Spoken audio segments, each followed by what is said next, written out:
Hey, and welcome back for some more Turtle Talk. We're going to be looking at the Super7 Ultimates, Wave 2 Bebop, and Wave 3 Rocksteady today.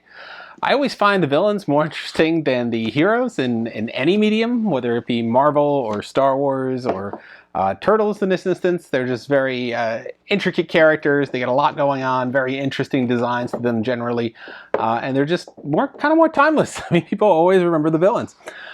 So yeah, I mean, the packaging is going to be similar to what we showed you on Baxter there, of the character and his little box here with the call-outs on the bricks, and a little bit of a bio on the back. Bebop is the powerhouse punk enforcer for the Foot Clan. And Rocksteady here, same as Bebop. He's the mutant GI Mauler and Shredder's #1 thug. I wonder how Bebop feels about that. But these are two of my favorite characters from childhood, basically, from the show. They were pretty much iconic to the Turtles mythos. You know, Shredder, Bebop, Rocksteady, that was the core villain trio there. And they were pretty much the counterpart to the Turtles in terms of mutated guys, so important part of the Turtles mythos. So glad to check these out. I love the old school inspired design of them, and they just look awesome in the box, so why don't we just hop in and check these guys out. Starting with Bebop here, I can see already he has an alternate head, so kind of interesting. Let's see what's going on with that.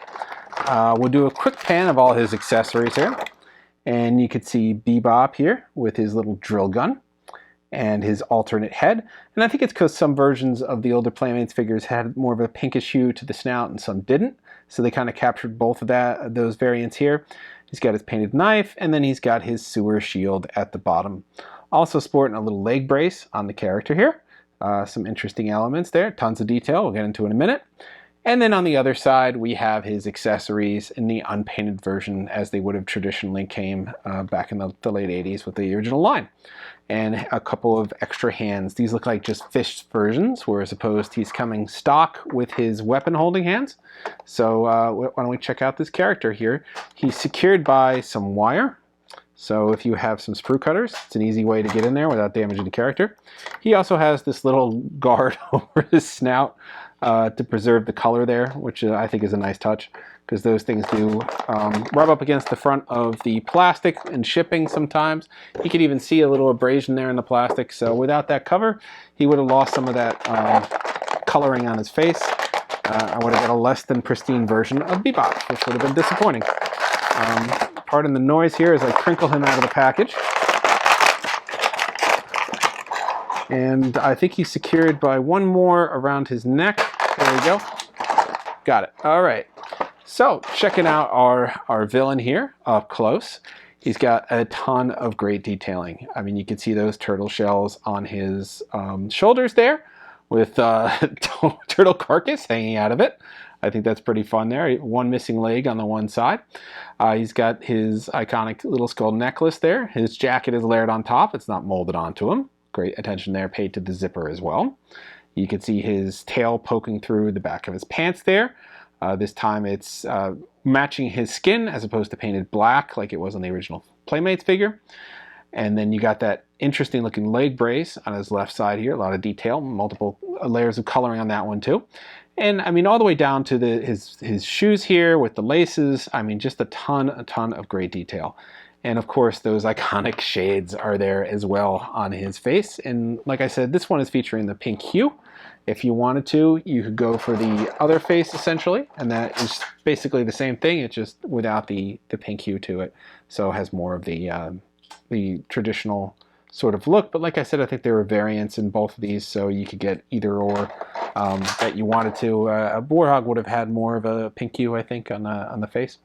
And then he has his accessories here. He comes with a shield, which is just a trash can cover. And then that drill gun I showed you, and this is a painted version.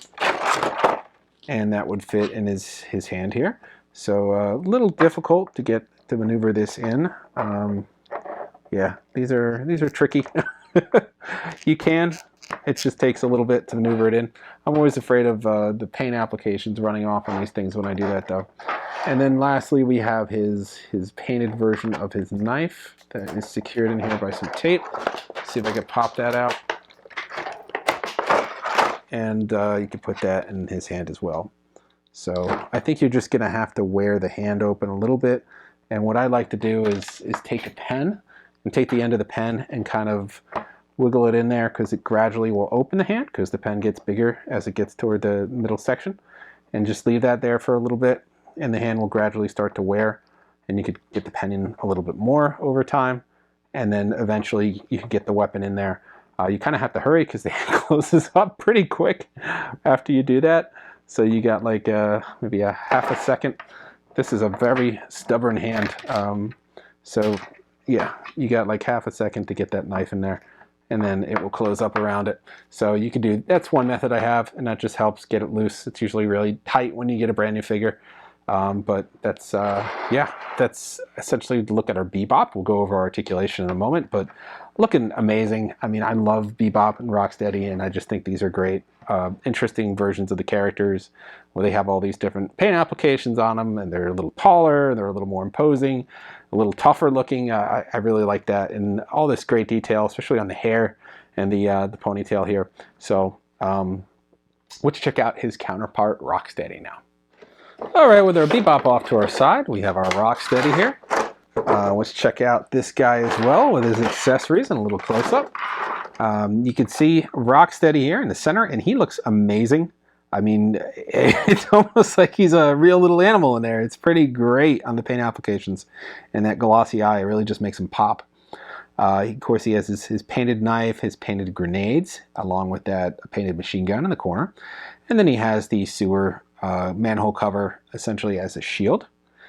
And then on the other side, you have his original accessories, unpainted version, and then some fists to make up for the switch with the weapon holding hands. And that's basically it. The gun isn't too drastically painted over the original version here. It's kind of just more of a gunmetal than this light gray, but it looks very similar still. So not a big transformation like the Bebop one is. Make sure I get all these. I only see one, but I didn't see the other one last time. Yeah, I just see the one here, so hopefully this is it. I feel like they always hide them and they get me somehow. I just get tricked every time. False sense of security that I got it. Let's see.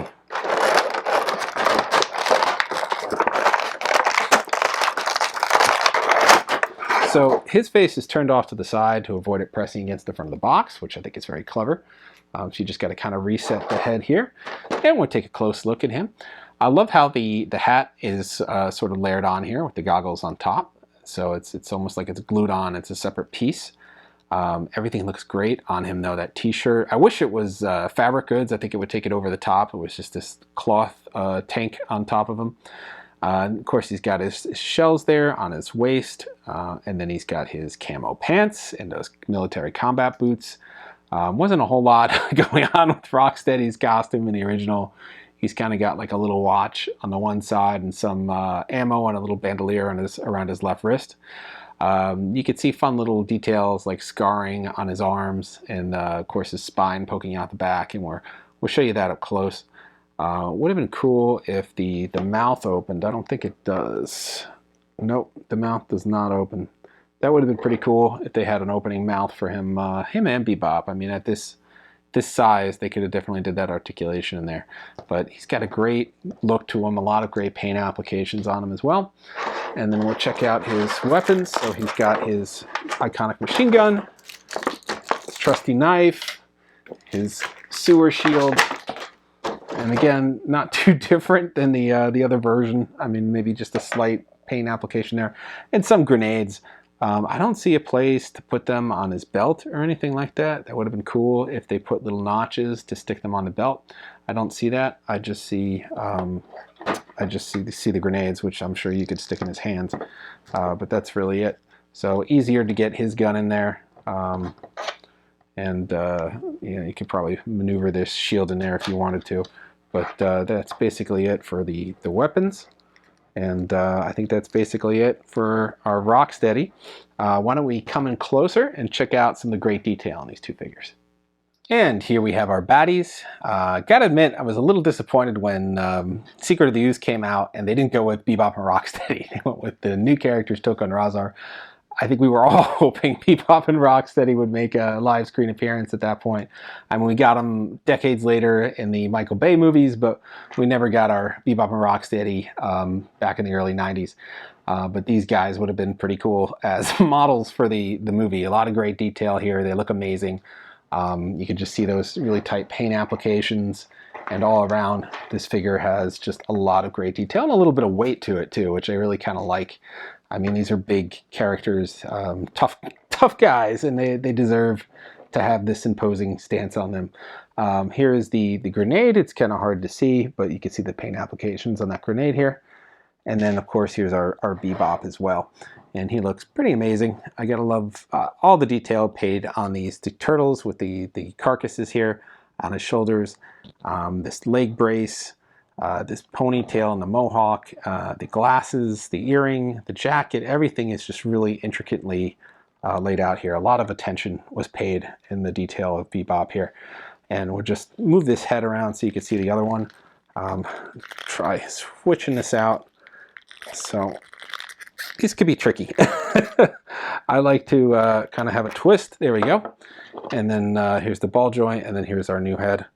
So we'll just pop that in. I think that's in. And then here's our sort of less pink hue head, essentially. So if you wanted to switch them out, if you like this cleaner look more, you could switch them out for the cleaner look. So it just depends. I think there should be a medium between these two. This is a lot more pink than I remember the Playmates. I think it was more of just the snout on the pink face than the whole face. But yeah, so sort of just however you want to display it, up to you. There's two versions here. Pretty easy to switch once you get it the first time. Usually things are just tough on these the first time with the joints, but they loosen up after you use them once or twice. So yeah, like I said, a lot of great detail, even little chips and like the slashes here on the turtle shells, and then that stitching I was talking about on Rocksteady's arm. So just a lot to make these characters look like they have a story to tell. That they've been in a few battles and did not win them. But yeah, just a lot of great detailing all around on these two characters. And I think they look great, and they're a great pair to have and display with your turtle pieces. And I don't know, maybe one day we'll get a Technodrome. We'll get to see them in action in that on a Super 7 scale. That would be insane. But if they did a Cat's Lair, they could do a Technodrome. Well, that covers us for our look at Bebop and Rocksteady and the Super 7 Ultimates line. Very cool figures. You can still pick these up from a variety of stores, Super 7 directly, as well as a bunch of fan channels. If we could find a code, or if we could find them on Entertainment Earth, we'll put them up for you guys with our code for 10% off. So not a bad grab. If you got both of them together, I think that's enough to get free shipping and 10% off. So yeah, I mean, use that code. We have that code for you guys. It's 10% off everything that's in stock. No restrictions on that. And the shipping is, I think it's over, when you spend $79, something like that, it's free shipping. So not hard to do these days. So take advantage of that code while we still have it. I don't know how much longer it's going to be there for, so please just use it. So we'll have that in the info section or comment section of the video. Go check that out, and as well as links to pick these guys up. Of course, we'll be bringing you more Super 7 TMNT videos. I like focusing on the bad guys, but maybe I'll throw in a hero or two. We'll also have other TMNT stuff that's not Super 7. So come back for more Playmates. Come back for a surprise Diamond Select Toys TMNT review, which I think we'll have next Tuesday. So come back for that as well. So that's all for this time. Like, subscribe, and follow, and we'll see you guys next time.